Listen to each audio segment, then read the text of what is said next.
And now, you're tuned into RBLR, the home of Tampa Bay's RBLR Sports.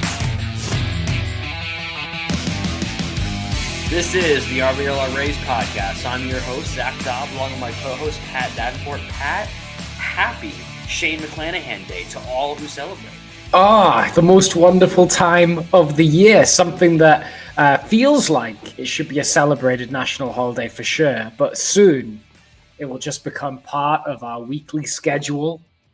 Every 5 days is going to be Sugar Shane Bump Day, but it all starts right here with his first appearance of spring training. First time we've seen him since mid-2023. It's very exciting. I'm so excited. And yet, we need to address that there is no spring training game on TV today. I know. You got to be there. Watch him. You got to be there. If you're going to be there and see Shane pitch, I would appreciate it if you guys would come back to us as well as maybe liking and subscribing if you're enjoying the show, and tell us how he looked in person, because we're not going to be able to see him. It's a huge shame. I guess unless you play the Yankees and the Red Sox pretty much, and maybe the Dodgers in spring training, you're kind of on your own. You just got to hope that maybe one of them gets picked up. That's where we are right now. And where we also are right now is here with all of you. Thank you all for coming in and joining us. We're going to talk outfield, catcher, DH, position groups, who we think are going to be the impactful players there. Jam-packed show, talk about spring training, what we've seen so far, the things we liked, things we maybe didn't like. We got all of it for you, and really hope you enjoy. If you do enjoy and you want to see us again, and we continue to break down, we're going to break down relief pitchers next week. Do us a huge favor and drop a subscribe or a follow on social media. That'll let you know when we're coming back to you live. But we're going to get right into it right now, and we're going to start with talking about the week that was in spring training. Pat, what was the thing that stuck out to you the most? I mean, obviously, there's a lot of the results don't really matter, but what was the thing that stuck out to you the most watching the last week of spring training? Well, obviously, the first thing we got to address is we are currently about a quarter of the way through the spring training schedule, and we're currently sitting second from the bottom of the Grapefruit League standings. It's terrible. I can't believe it. These things are always indicative of how the season is going to go, and we should just pack it up right now with two games under 500. Trade everybody. Trade them all. Shut the team. Cancel the team. But in reality, there's been loads of real fun storylines to follow in this first week of spring training. I think the one I want to address first is kind of maybe my favorite headline, which has been Chandler Simpson winning the hearts and minds of all Rays baseball fans.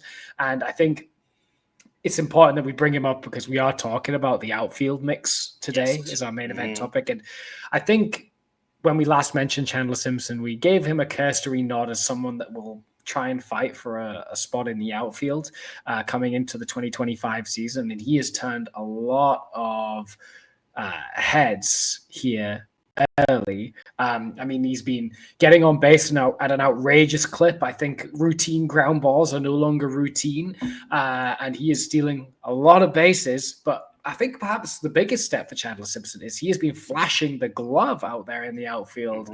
Most prospect projection systems rate him as kind of like 50 grade outfielder.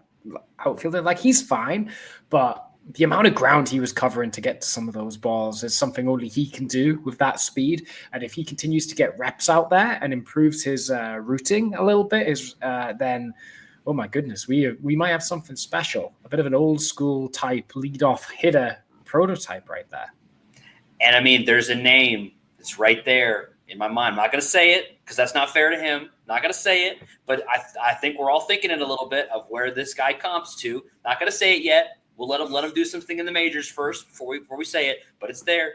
It's in our heads. And the thing that has been so fun about this is Simpson clearly knows I'm kind of on the outside looking in right now. I'm really close. And through social media and just through his play on the field, he is making it known I want to force the Rays' hand. I want them to have to make a really hard decision at the end of spring training, whether to put me on or off the roster.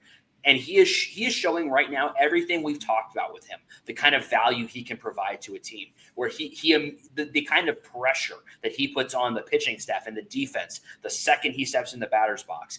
That's the kind of stuff that is real value, and it doesn't always show up on the stat sheet immediately. But when a pitcher knows if this guy is on base, I've got to deal with him. Even if he just gets on with a single or a fielder's choice or something, I've got to deal with the runner in scoring position probably. All that stuff that's going to get into a pitcher's head, that's all there with him. That's all that he can provide. It's hard for me to not think about him at the top or potentially the bottom of a lineup. Like, can you imagine a lineup where Chandler Simpson is your 9-hole guy and Yandy Diaz is your 1-hole guy? Chandler gets on with a single, steals a couple bases, then Yandy pokes one out there and it's a run. And that's your 9-hole to your 1. So, like, those are the things that I'm thinking about now. And I love that Chandler Simpson is taking this opportunity and saying, I am going to make them put me in AAA, and they're going to have to really think about it. It's been so much fun to watch. It's been one of maybe the biggest storyline of Rays spring training. Yeah, he's so fun. I think something that you can't take for granted is infielders, when they're fielding ground balls, kind of have an internal clock that they run with. And they go, right, if I take the ball, maybe I have a time to tap the glove, throw. As long as this all happens within, let's say, like 2.8 seconds, then we're fine. Like, I can get most runners out. Chandler Simpson disrupts that internal clock. You can't go through your regular motions as a fielder when Chandler Simpson is gunning it down the first baseline. You've got to like change how you do your fielding to get the ball released in time. And if you're disrupting a motion that's been practiced a million times, your chance of creating the fielder to make an error goes way up. So it's all these intangibles that like kind of limit breaking speed can bring. He seems to have the bat to ball skills to put the ball in play enough to, activate that speed. Because if he's striking out, the speed becomes a non-factor. And if he's hitting balls in the air too much, the speed becomes a non-factor. But if he can just keep putting bat on ball, like he is in spring training right now, then he is such an interesting profile of player. And I want to see it. I know we still got a lot of spring to go before we have to make those final decisions. I think Chandler Simpson will stick around in big league camp for the majority, if not the entirety of the schedule, and they'll have to make that decision on maybe the final couple of days of spring. Yeah, and he's making to make that decision. And the other player that is also in the same boat of really is going to start to make it a tough decision for the Rays is Curtis Mead, a guy who we talked about last week. And I'll say for myself, I did not have him on the roster, and I still might not. But to be honest, he's making it really hard to say that because he is hitting the cover off the baseball in spring training. And again, it's spring training. Take results with a grain of salt.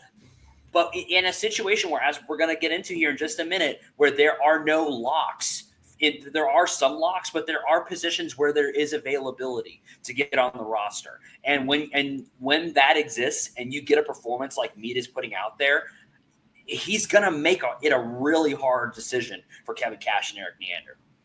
Yeah, he's been absolutely roasting the ball everywhere.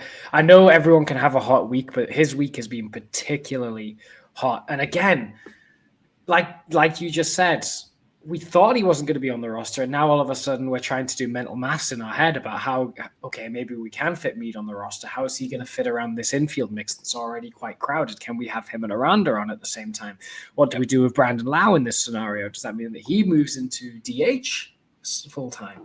Like, what do we do there? So all of these things are problems, but like they're the best kind of problems. And maybe putting on a bit of muscle, adding 20 pounds to the old weight is all Curtis Mead needed to kind of get that oomph behind the ball that he needed to be productive at the major league level. We'll see. And I would like to be proven wrong of what I said before, that I don't think he's going to make it to the major league level with this team. I want to be proven wrong because there's a version of Curtis Mead that I have thought was going to appear where he is just a doubles machine and hits a couple home runs here and there, but he's just popping doubles constantly. If that version of Curtis Mead can appear at the major league level, that is we talk about all the time, like raising and lowering floor and ceiling. That is a floor raiser for the Rays. If you've got a guy who's maybe going to be on your bench, or a guy that is giving Brandon Lau days off his feet at second base, who can provide that kind of offensive production.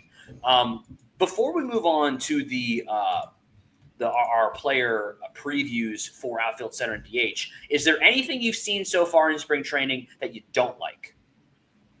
I mean, I've been underwhelmed by a few players. I mean, Eloy Jimenez hasn't shown tons yet. It's only a week, so you want to give him a little bit more time to see if he can put something together. But like, if the battle for that final roster spot is Simpson, Meade, and Jimenez, then it's a very clear kind of toss-up between Meade and Simpson, and Jimenez a distant way at the bottom after a first week of spring training. So I've been unenthused by that. Otherwise, there's not much that I could say, oh, this sucks. Is there anything that's really... I mean, there's been way more positives in camp than negative for me. I mean, we didn't even talk about how well Danny Jansen started or Joe Boyle. Like... Yes. These guys are also having real standout starts to their Rays career. Is there anything that's like sticking out to you that you're nonplussed with?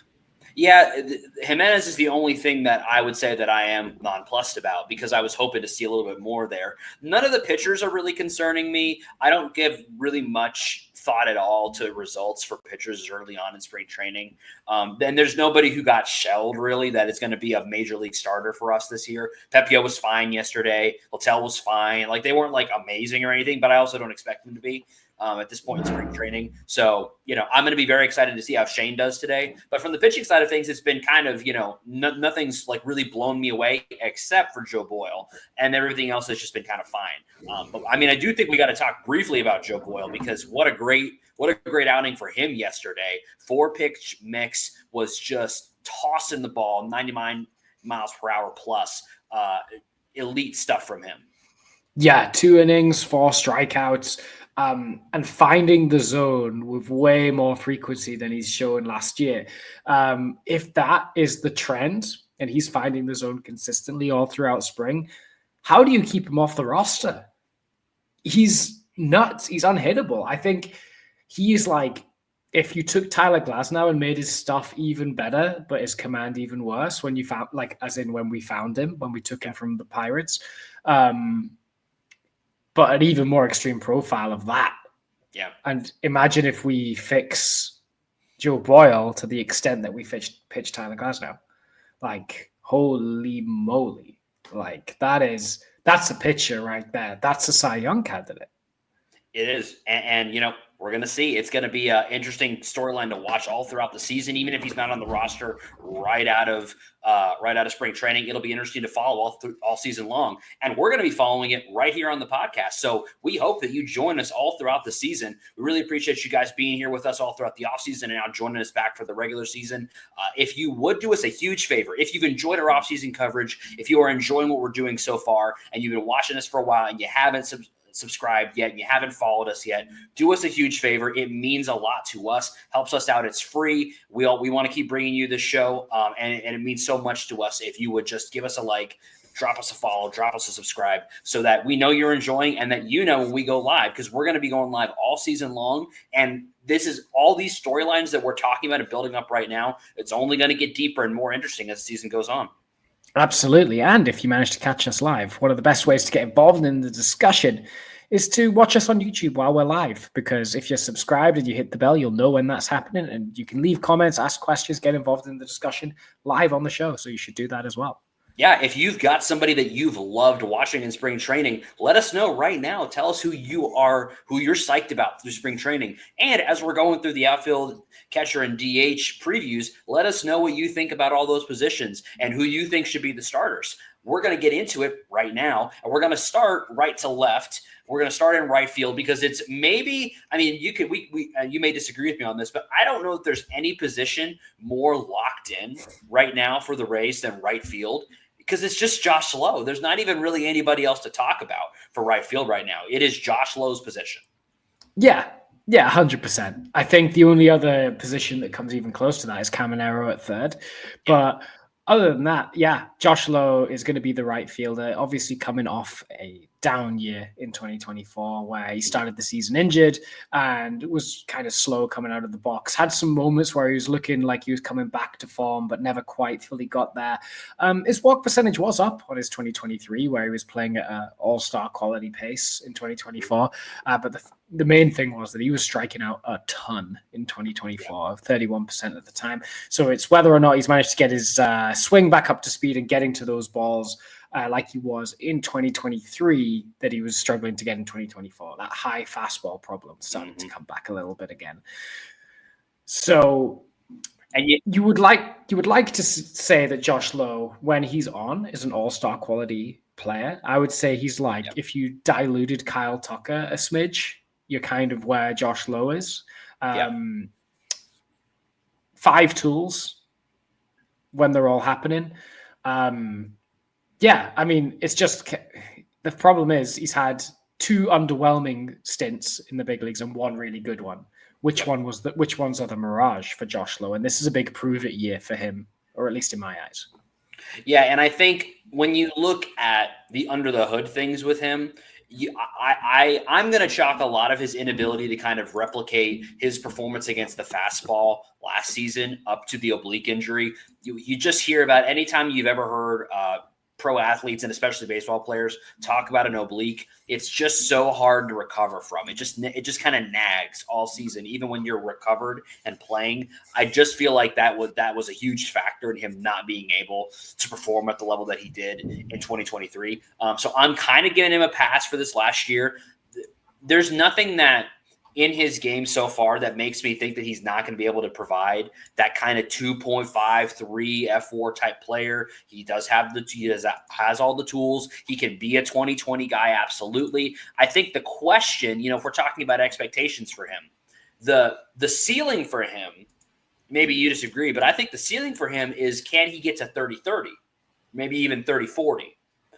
The floor is what we've seen so far, where he can't get the fastballs. He's hovering around 100 WRC plus, somewhere around there, still stealing bases when he gets on base, but he's not getting on base quite as much as you'd like him to. The strikeouts can be there if he's having trouble with the fastball. That's kind of where we start to see you get concerned, is if he starts to get up to like that 25-29% strikeout rate. That's where you start to get concerned with him. So which version, if we're trying to project him forward, which do you expect to see in 2025? I'm hoping to see close to the 2023 version.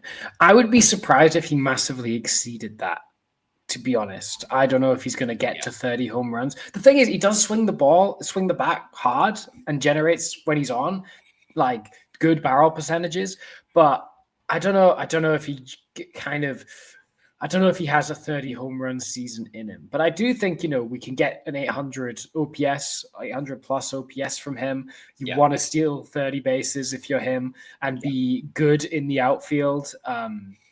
That gets you 3 wins.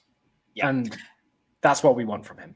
Yeah, I think it's ironic because I think this might be the only season he could get to 30-30 because he's got the benefit of the short porch as a lefty power bat, and who's going to start almost every single game. And the thing that's kind of, we haven't talked about this too much, but I think we need to start talking about it a little bit with the schedule. The way they have built out the schedule for 2025 is based around the idea that they do not want to be playing a lot of games in the summer in the Steinbrenner field, because there is no roof, obviously, and it's because it's going to be really hot. I think it's less of a heat thing and more of a rain thing they're trying to get away from. As a result, there is a huge amount of games in the beginning part of the season that are at home. It's massively front-loaded, and there's a big road stretch in the summer. So what I think we could see is a bunch of our lefties get off to hot starts because they're taking advantage of the short porch in left field, and the dimension of Steinbrenner Field. I think that we could see a lot of our hitters get off to hot starts through those many, many home games to begin the season. The question is going to be, can they sustain that throughout the rest of the year as they go on the road? And the hope would be that they get in the rhythm playing at home with a bit more friendly confines, and then can take that rhythm on the road throughout the summer and get some results there. With a guy like Josh Lowe, I know he wants to come back off of a kind of a down campaign. And being at home a lot is going to give him that chance. That's where I think we could see maybe a 25-35 season from him. That's what I'd really like to see from him. And again, the flip side of that, if we're looking at where could the failure be for him, where could the suboptimal performance be for him, it's going to be if he just strikes out too much, if he can't reach that fastball, and you start to see him kind of the OPS dips down to 700. I don't know that he's really going to be much worse than that, but he could definitely drift down there if he's healthy anyway. And we could just kind of see, he's out there and he'll occasionally he'll pull one over the fence, but it's just not what he's maybe around 15 home runs and he's getting on base enough to get 20-25 steals, but not to that 30-35 that we're looking for. So I do agree with you that I think we're going to get something closer to 2023. And I'm even a little optimistic because I think he could get off to a hot start at Steinbrenner and carry some of that, hopefully parlay that throughout the rest of the season. Yeah. If Josh Lowe, I think a good way to summarize it is a flaw for him looks a bit like his 2024 season. Yeah. But if Josh Lowe puts up another season like his 2024 season and he's healthy, what do you suspect the plan is in right field following that in 2025? Is that Josh Lowe's time is up and we have to figure out another option, or do you think there's still anything left in the chamber if he has a full healthy campaign but doesn't produce the results in 25? The thing that I think will be, because in concert with Josh Lowe's season, we're also going to be looking at like a Christopher Morel, his season.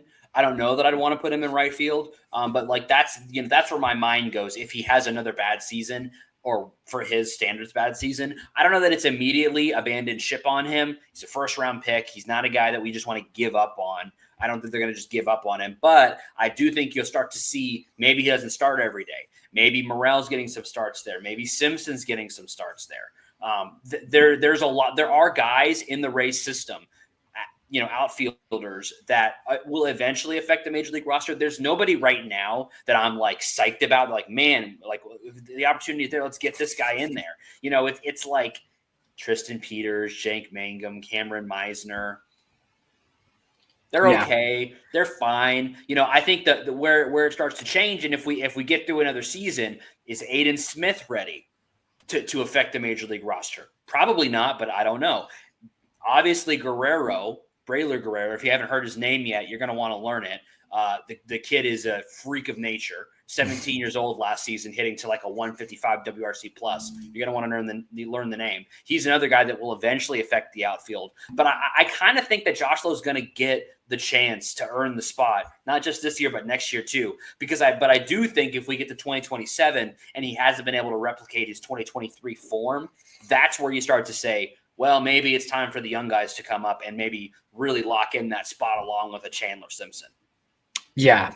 Braylor Guerrero is number 10 on Fangraphs, his most recent top 56. I don't know why it's 56, but 56 Rays prospect. So he's a big deal, but they do put his ETA at 2029. So we might need to hold off a second on him. But we gotta be careful around it. Like I said, I think this is a big make or break for him if he wants to be a regular right fielder for the Rays going forward.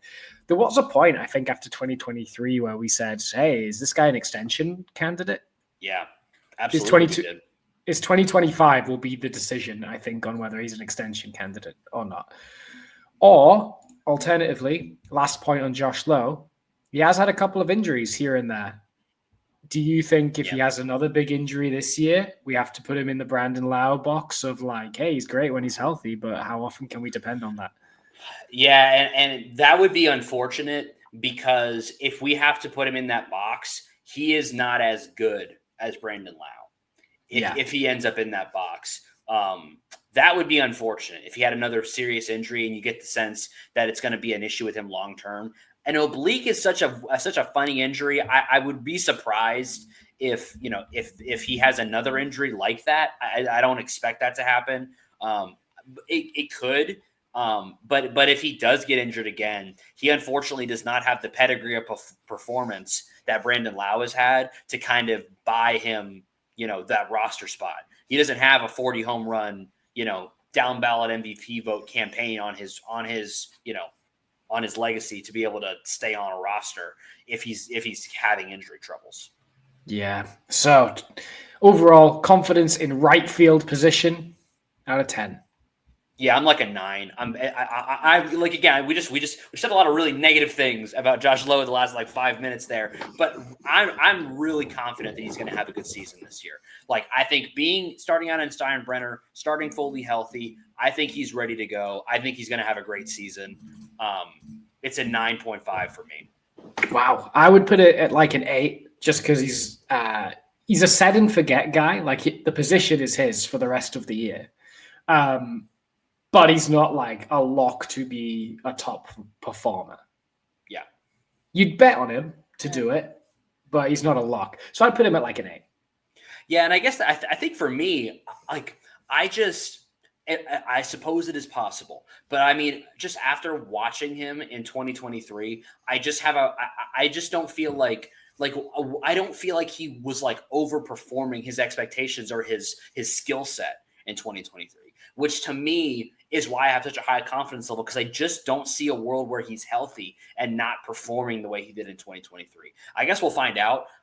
That's what the season's for. But I'm very confident in Josh Lowe. Yeah, he's definitely like, if we're talking about like things we need to concern ourselves with the 2025 Rays, Josh Lowe is not on that list, really. Yeah. Center field also seems like it's something that we don't need to put too much thought into. Johnny DeLuca is penciled up to kind of get the run at that now that we traded Jose Siri. How are you feeling about Johnny DeLuca kind of taking over as a full-time starter in center field? Yeah, I'm fine with it. I mean, I think that you don't get the highs of Jose Siri, but you also don't get the lows of Jose Siri. Johnny DeLuca is kind of somewhere in the middle. He doesn't have Jose Siri's power. He's not quite as fast. He's maybe not quite the fielder Siri is, but I don't believe that DeLuca is going to check out for extended portions of a season. And so, at the end of the day, as much as we loved watching Siri, he clearly just was not right for the team. So I'm pretty fine with DeLuca starting the whole season there. What I'm looking for from him is, obviously he had some injuries last year.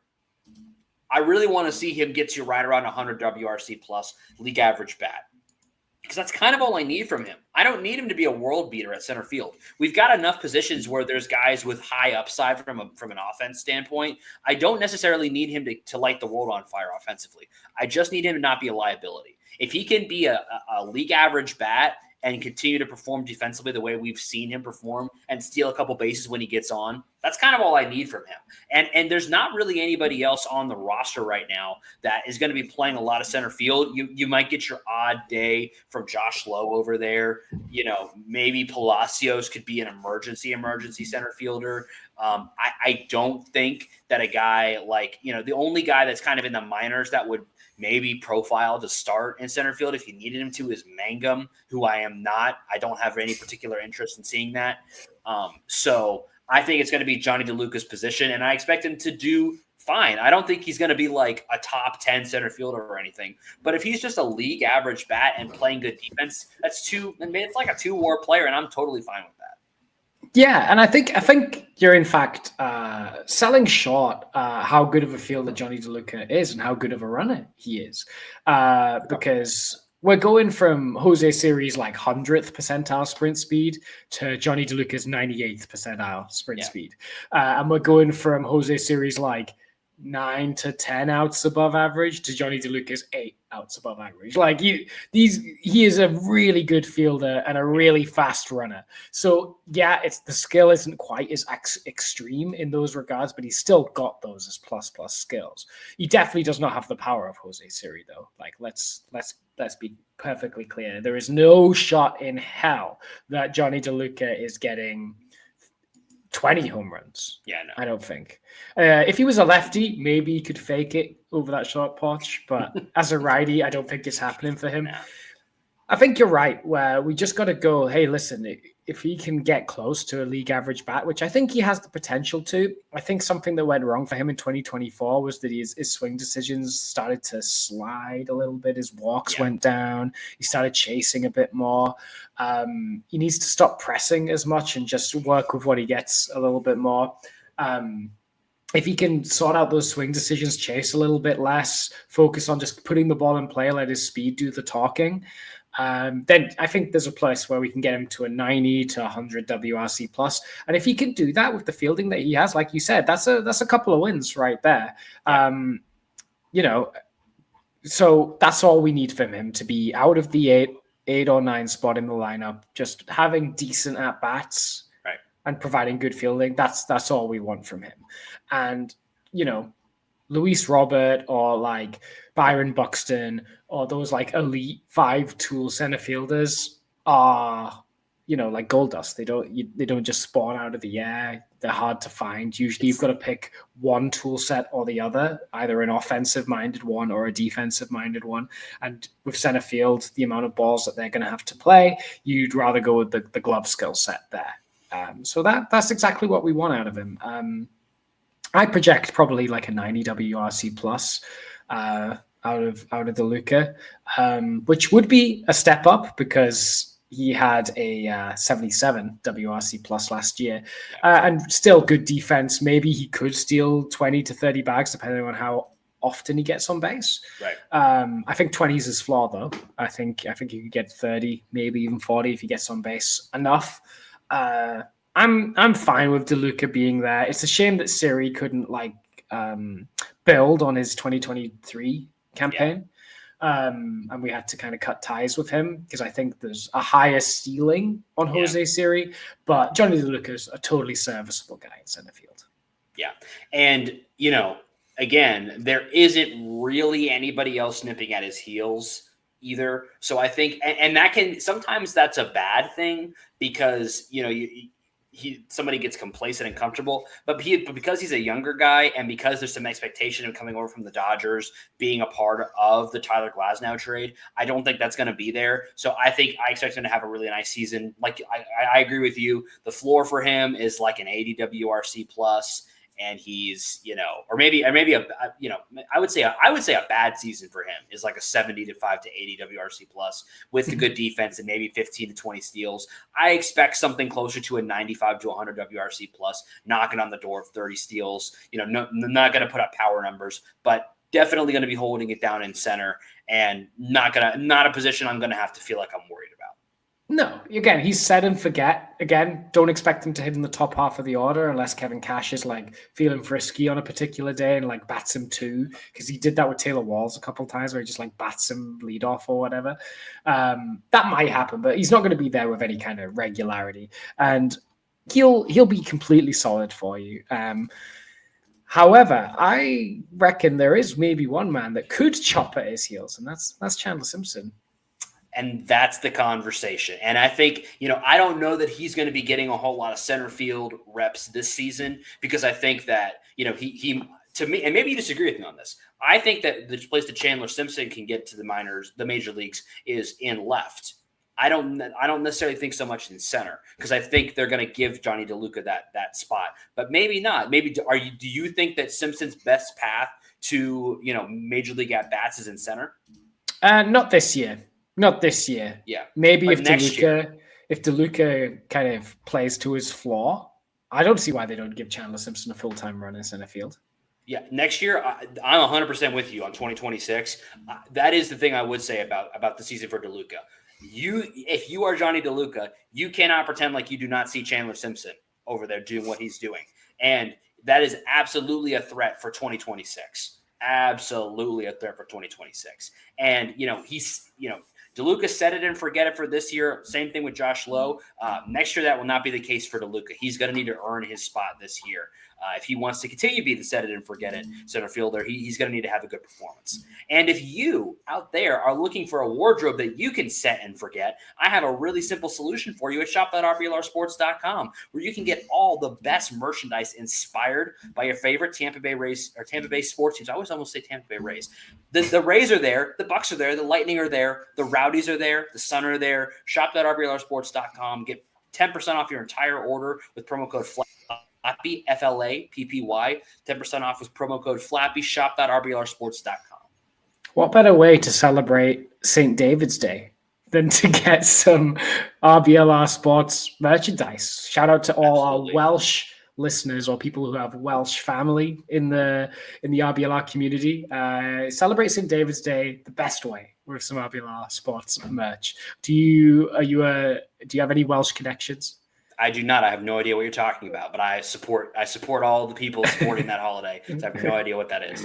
But I'm Wales, sure it's the great. country of Wales. Have you heard of that one? I have heard of the country of Wales. I have not heard of St. David's Day. I do not know what that's. It's so everyone in the UK, every country of the UK has their own like saint that's their day. Oh, okay. And St. David's is the patron saint of Wales. We have St. George in England. St. Andrew is in Scotland, and St. Patrick is in Ireland.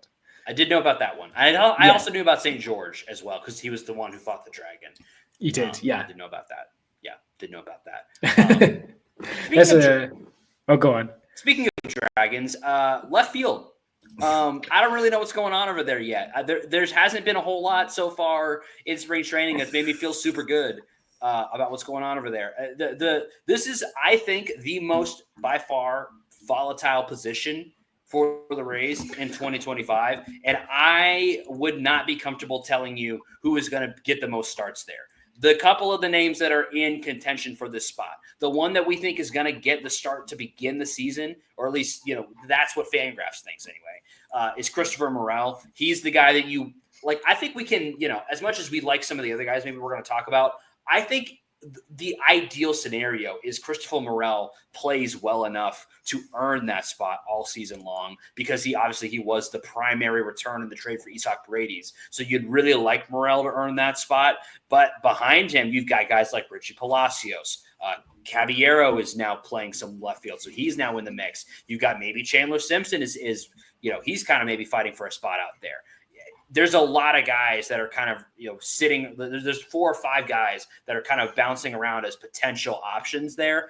And nobody is like absolutely blowing me away except for Simpson, but we haven't seen him do it at the major league level. So we're kind of left. And Eloy is the other guy where I don't know that he's really going to be playing that much outfield, but he's also somebody that you've got to find a spot for if he's, if he can kind of get some form here. You got all those guys all kicking around for the spot. Where's your head at right now on left field? Yeah, definitely volatile is the word for it. Like you said, it's all over the place, really. And it's kind of going to be I think it's going to be just throw in spaghetti at the wall and see if it sticks. Because every person in the mix for the left field job has a skill and a clear weakness as well. Yep. Morel is that he cannot field.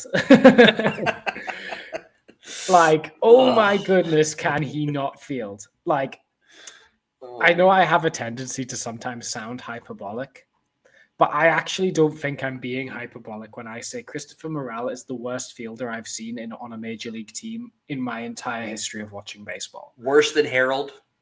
Yeah. Wow. I don't know if easily I'd say that. Worse than Harold. Worse than Harold? Oh, I don't know about that. I don't know. It's close, though. And that's not a good thing to say. It's close. I have seen Harold make routine plays. Oh, no. I do not always see Chris Morel making routine plays. Like, even like anything above like a 2-star catch, Harold can't do it. But Morel can sometimes not even do the 1-star catches. And what's frustrating is, like, technically we're playing him out of position because he's not really played much of the outfield before coming to the Rays, but he couldn't play his primary position of third base either, or second base. No. So the reason that he's going for the left field job right now is because we feel like that's the place where he's going to do the least in the field. That's why he's there. Like, otherwise, he would have probably played more third base when we acquired him at the deadline because Caminero wasn't up at that point. But we were like, no, we can't. Absolutely not. We'd rather Sabby be out there at third than. Yeah. So why is Morel even under consideration when he put up negative 0.8 FWAR in just like 40 games with the Rays? The reason he is in contention and probably the favorite to land the left field job is because there is a lot of potential in his bat. He swings the bat super hard, has tons of raw power in there, has the potential to be a 35 home run guy if he can hit the ball enough, because he does have a lot of swing and miss in his game at the moment. Hit a lot of ground balls as well. Yeah. The Rays are hoping that he just had an uncharacteristic, awful spell in the immediate time that he had with the Rays, and they have liked him for a while. When they were trading Glasnow, there were discussions with the Cubs at the time that centered around Glasnow for Morel plus others. They like this guy, and it's very rare that the Rays are this keen on acquiring a guy and the person is straight out bad. Yeah. So they're hoping that we have seen the worst of Christopher Morel already, and that he will tap into that power potential that he has and put up 30 home runs with like a 240 to 250 batting average. That's what they're looking for Chris Morel. And that when he's in left field, there's loads of lefties in the lineup. A buzzword that gets thrown around a lot, like when you look at a team kind of going into a season, is X factor. Mm-hmm. There's a couple guys that could fit that bill. The reason why I think Morel is kind of the X factor is because the variance of his performance is so wild. There's like, he could be anywhere from like not starting and like either DFA'd or like, or something. I don't know if he has options or not. Do you have options? No, he does not. So we'd have to DFA him if he wasn't like, that could happen. Or he could hit 30 home runs and be an all-star. Like that's the variance. So that's what we're talking about. Now, I think the realistic likelihood is not that he's going to get DFA'd. I don't think it's going to happen. I think it's very realistic to assume he could have a very meh season and hit 15 home runs. That could absolutely happen. Or he could be pretty good and hit like 20, 25 home runs. And we look at it and we say, well, he wasn't, he's not playing to his potential fully, but he's pretty good. And I think that's kind of what we're hoping for, is because I would love for him to be like this elite power guy and he's hitting 30 home runs and he's getting, he's an all-star type of guy and he just locks down left field. I think the more realistic thing from him, because I do think when you look at he was hitting the ball on the ground a little bit too much and he was striking out a little bit too much. I'm hoping but the thing about it is a lot of those numbers do not line up with his previous seasons. Like a lot of them were an aberration from his previous performance. So I expect him to bounce back there and start to provide the kind of value offensively that we had been expecting. But he really does need to be hitting to like a 115, 120 WRC plus, because otherwise he's just so bad. Where then you start to think, well, does he have to? Because if he's hitting well enough, but he's fielding that bad, does he have to go to DH? And we're going to talk about DH next, and that's just as murky. Looking at DH, and there's a lot, even more guys that are fighting for that spot. So you really need him to figure out how to play just like slightly below average left field and just hope that nobody hits it over there, or hope that like Junior Caminero grows like 3 or 4 inches and can just kind of grab him out of the air or whatever. Yeah. It doesn't get over there to him. That's what you got to kind of hope for. And then just hope that 120 WRC plus performance comes from him, and he's worth whatever, just you got to kind of shield your eyes when the ball goes in his direction, but he's worth it because when the next inning, he's going to hit one over the fence. Yeah. I mean, like, let's be honest with ourselves. Randy Arozarena was not a good fielder, but he kind of got away with it in left field with the Rays. So can the same happen with Morel? Absolutely. Absolutely. You're right, though. He does absolutely need to put up at least like 115 WRC plus, or he's probably a net negative for the team. Randy wasn't like actively bad. Like, he wasn't great. Like, I don't think that I would call him a bad fielder. He was just slightly below average, maybe, or slightly average. I think that his physical tools were declining on him a little bit, but I don't think I've seen. I mean, occasionally Randy, I think, would get a little complacent and miss a ball here or there, but like, I don't know that Morel is being complacent. I think he just isn't very good, like from a fielding perspective.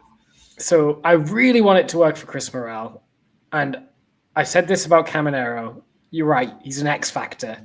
Yeah, his performance will probably correlate to how well the team's offensive performance is doing, because they're going to plug him in the middle of the order to start the season. So he's got to come up with the goods. If he is as bad as he could be and gets DFA'd or like loses a starting spot or has to move to DH, but we need to have a backup in left field. Who's your backup for left field? So like for me, the backup for me in left field is Chandler Simpson.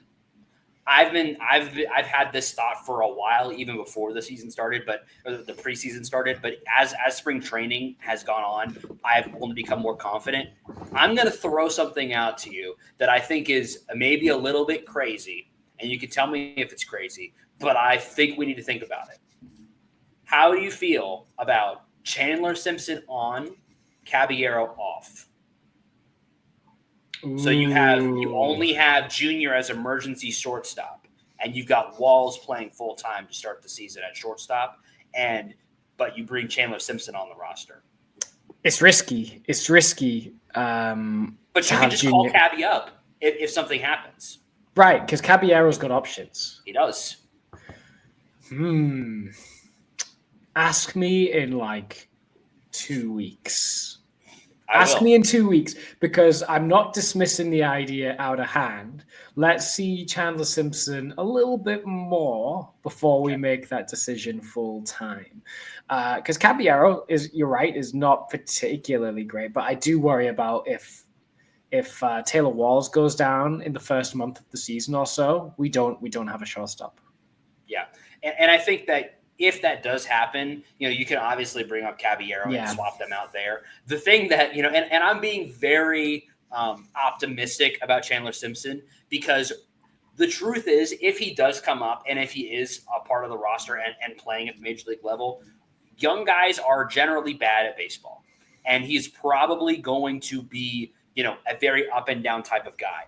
I believe that the ups and downs are worth it with him because of the tools that are there and the value he can bring to the team. Because the truth is, there's going to be a stretch if he comes up and is starting a couple games where he goes 0 for like 21 or something and looks bad. Like, that's going to happen no matter what. And he just can't seem to get on base. He'll get thrown out once or twice, and it's going to look really bad. That's going to happen. It's just going to.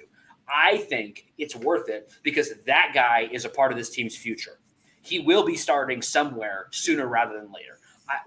I don't think there's a world where he's not on the opening day roster for 2026, barring him either being traded or him being injured. So to me, I'm okay with giving him those starts and getting him on the roster, and I'm okay with the ups and downs because I think the way that if we could get a pretty good version, a major league version of Chandler Simpson by the end of the season, that is worth the ups and downs. Because imagine having a guy like Chandler Simpson playing to his potential or close to it, even close to it in the playoffs. A weapon like that to put in your 9-hole, like I talked about earlier, with him in your 9-hole, Yandy at the one spot, like the kind of pressure that would put on a pitching staff in the postseason. I think it's worth it. I'm taking a long view on this because I don't know that right now Chandler Simpson is better than Jose Caballero because Cabby steals bases too. He's very fast. He also gets thrown out a lot, but he also does steal bases and he does provide value there. But I think that Chandler Simpson has the ability to be you want to talk about X factor, a guy that is going to really put pressure on defenses with his skill set, and to have a guy like that get the experience he needs to be able to perform at that level in the postseason is worth running him out there and maybe getting some subpar performances, in my opinion. I don't disagree with anything that you've said necessarily. Where does Richie Palacios fit into all this then? That's where it gets tricky because I think Palacios is the other guy who is, it's going to be really hard to find consistent at bats for him. Maybe it's a platoon situation with the two of them, but it's not a platoon because they both hit left. That kind of kills my idea. It definitely could be a platoon between him and Morel. You also I guess the question with Richie Palacios is he in the same bucket as Meade and Simpson and Jimenez as, hey, your roster spot's not guaranteed, buddy. Like it's you're in that mix. I kind of think he's on the roster. I'm not really. I kind of have him penciled in. I'm not going to put him in pen quite yet, but I'm pretty close because I think he's kind of the perfect, Ben Zobrist type. I don't know if he's not quite that good. I don't know if he is. I don't think he is. But he can play second. He could play, first if he probably needs to. He could play in the outfield. He can play all three outfield positions. He has that positional versatility. I think he deserves a spot on the roster. If I had to choose between Simpson and Palacios, I would choose Palacios as much as I love Simpson. Okay, so what's Palacios's role on this team ideally for you? So my ideal role for him is, I think that there's a world where it's a platoon or not every day starting in left field, and you've got him also as a backup second baseman to get Brandon Lau a day off his feet. He can also play second if they want to have, let's say they want to go all lefties or mostly lefties, and they want to give Yandy a day off, let Brandon Lau, play DH, let Aranda play first. You can maybe flip-flop those or whatever, and you have a middle infield of, Palacios and Aranda at first and Bilao DHing. I think that's kind of his role. I don't know if he's going to get consistent starts per se, but he's kind of my first guy. He's my first guy up off the bench right now. Yeah. Okay. So he's definitely on the roster. He does have an option if you want to. But yeah, I would rather send Cabby down than Palacios for sure. Yeah. So Palacios is an interesting one. Bats left. My favorite thing about him is he walks a ton. He knows the strike zone really well. He'll give you a grindy at bat every time he takes the box. Power's not really all there, but I've got optimism for Palacios in this short porch if he gets enough playing time. I think he's never done it, but I would put money on Palacios getting to double-digit home runs this year. I think he could get to 10 or 11 very easily. Very easily. Assuming health. So... Yeah, he's not spectacular as a fielder anywhere, but he's solid everywhere. Yes. Mm-hmm. He can play either corner, second base, kind of his main positions. Bats left, so he has that long side platoon. I know the Rays are against this, but I'm going to transition into the DH discussion now. They're connected. Yeah. Is it better? Is it a better game plan to have Palacios be the starting left fielder every day and have Morel as like a full-time DH? This is where it gets so tricky because I feel like you have to have Aranda and Yandy in most of the time. Yeah. And if Yandy's playing first, then Aranda's DHing, and vice versa. And then that's where it gets so tricky. Because to me, I think DH is in a way it's complicated, but in a way it's not. I feel like it's just whoever's not starting in the field between Yandy and Aranda for the most part. The other guys that are competing for the spot are Eloy, who has not impressed me so far, and Meade, who has impressed me so far. So I would put Meade above, Jimenez right now, but Meade can also play second. Right. So that's where I think he played I think he can play the corner outfield. He can definitely play third. He can definitely play third. Yeah. Do you think Meade can play corner outfield? Could he? Maybe. I don't know I don't think they've asked him to yet. He is I just don't know how his routes would be. He can't be worse than Chris Murray.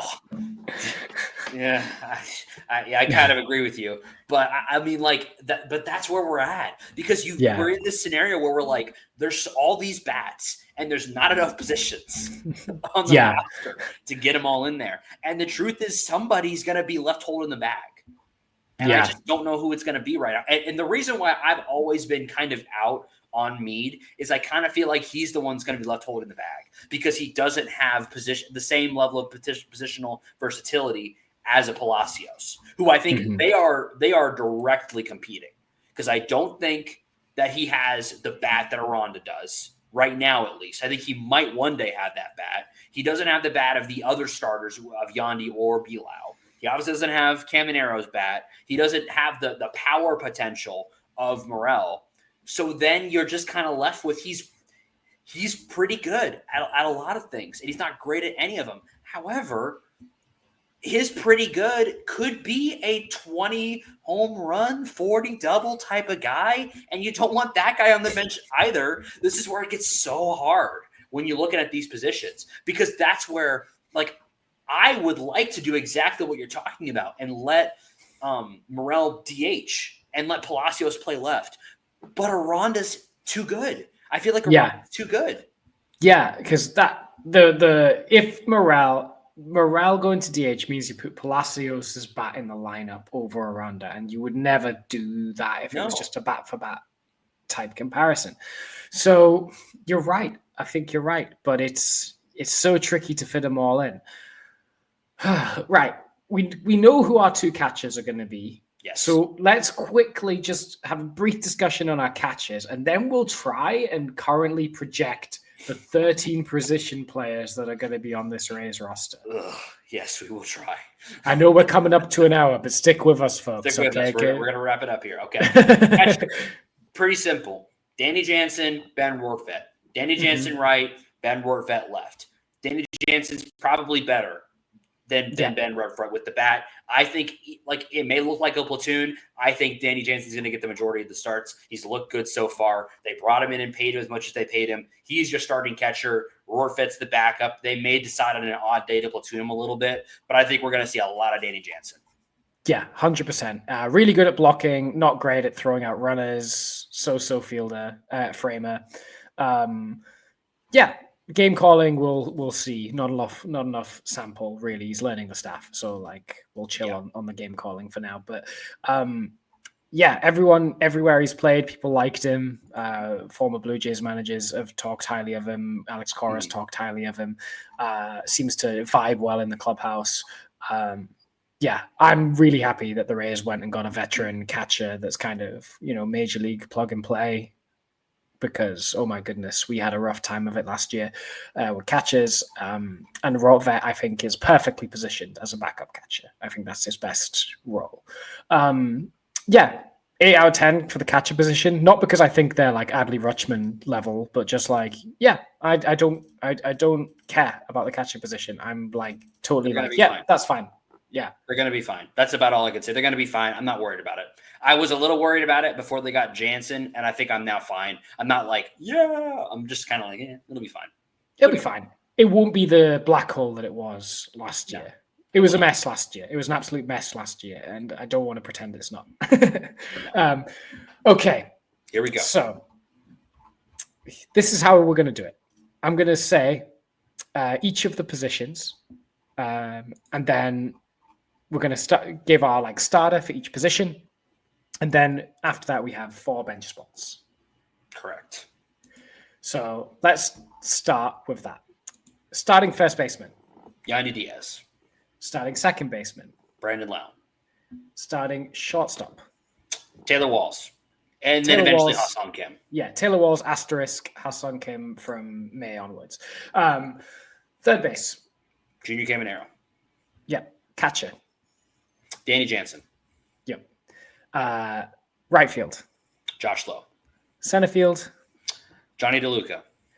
Left field. On opening day, Christopher Morel. Yeah, Christopher Morel.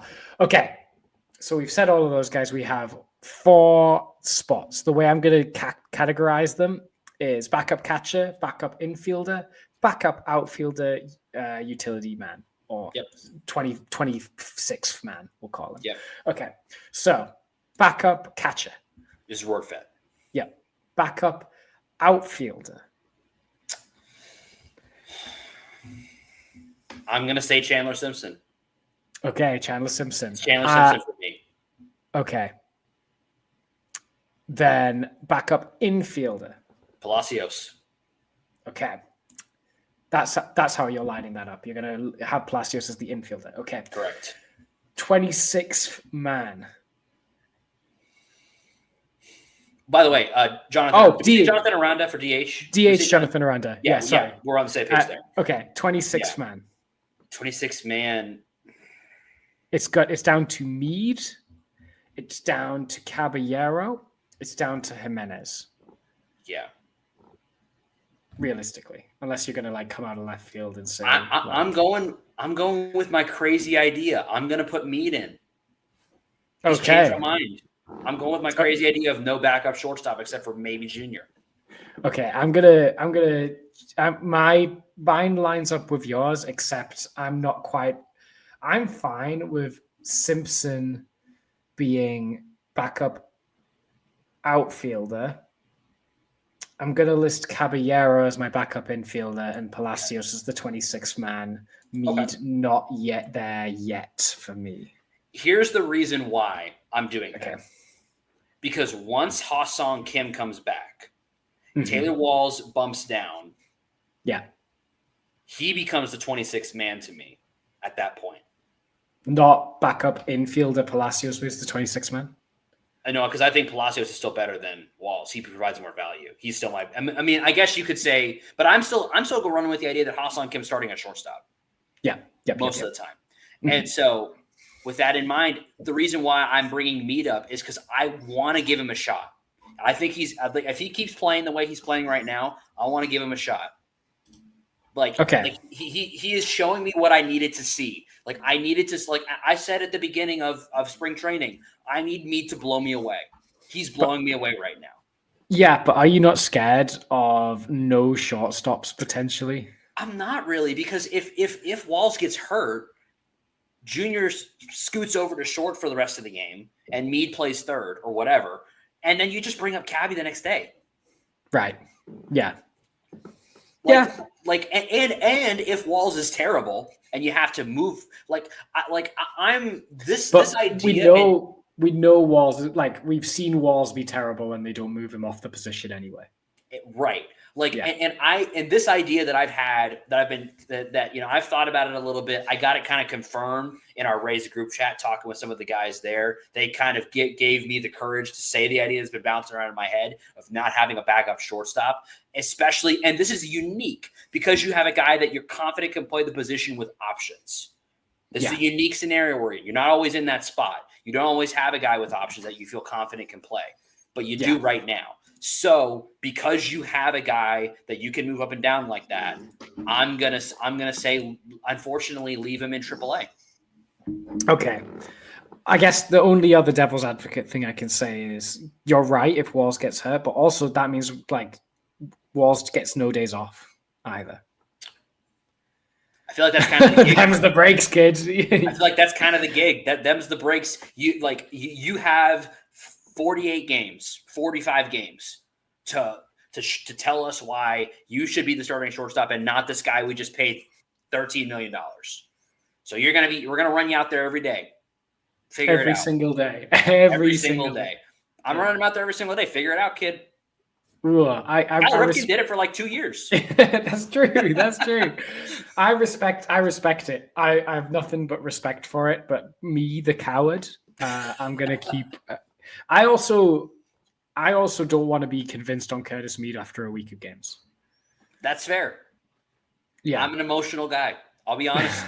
I'm an emotional guy. You've also a Mead defender as well. You're a Mead defender. You've been defending Mead for a long time. Yep, and I talked about him a lot last season. I kind of there was a moment of doubt to kind of start this season and a couple episodes ago where I was kind of having my doubts about him, but I just feel like because I just feel like he's really good. Yeah, and he deserves a chance. I don't want to ruin you having a good time over Curtis Mead. Okay.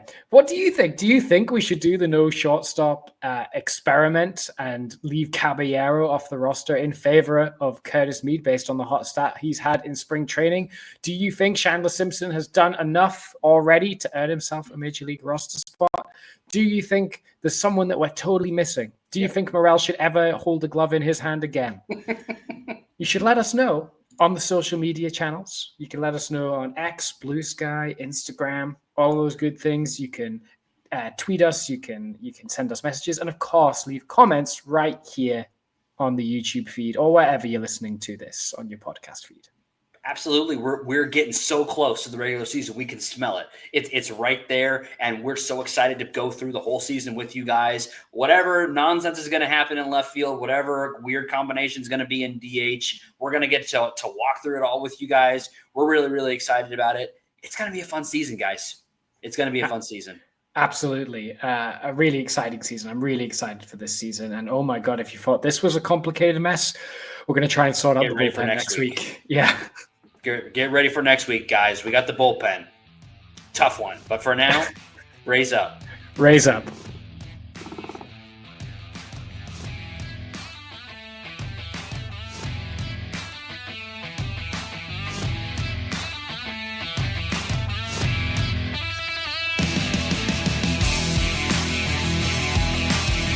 Thank you for tuning into this presentation by RBLR Sports. On your way out of the stadium, please remember to like and subscribe.